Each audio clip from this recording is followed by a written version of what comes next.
এটা ছিল আমার 17ই জুলাই ব্রাইডের স্টোরি। তো তোমরা দেখতেই পাচ্ছ আমি বেরিয়ে গেছিলাম, আর মেঘের অবস্থা ছিল খুবই খারাপ। মানে আমি লিটারালি টেনশনে পড়ে গেছিলাম যে যদি বৃষ্টি চলে আসে। তো তারপর যাই হোক ওয়েদারটা একটু ঠিক হয়েছিল। আজকে আমার ব্রাইডের লোকেশন ছিল ইছাপুর, আর ব্রাইড ছিল রিসেপশন ব্রাইড। আর গিয়ে দেখি ব্রাইডের তখনও ভাত কাপড়ই শেষ হয়নি। আমি বসেছিলাম আর কি করবো। আর এই সময়টা হচ্ছে যে ব্রাইডকে যখন ভেন্যুতে নিয়ে যাওয়া হচ্ছে তখন এসেছে ঝমঝমিয়ে বৃষ্টি, মেঘ পুরো অন্ধকার হয়ে এসেছে। ওই যে দেখো আমার ব্রাইড আগে আগে টোটো করে যাচ্ছে, আর আমরা বৃষ্টিতে ভিজতে ভিজতে পিছনে ভেন্যুতে যাচ্ছি। তো আমরা ভেন্যুতে চলে এসেছি। তোমার নামটা কি ব্রাইড? মমিতা। তো তোমার আজকে কিরকম লুক তুমি চাইছো আমাকে একটু বলো।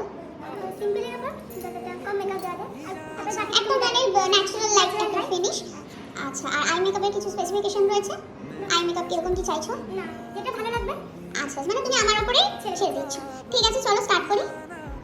ওর মুখটা পুরো সিঁদুরে লেপে রয়েছে, এছাড়া ওর আগে একটা মেকআপ করা ছিল। তো আমি ওকে ক্লিন করে দিয়ে ওর হেয়ারটার প্রিপারেশন করে নিচ্ছি, আর ওর ফেসের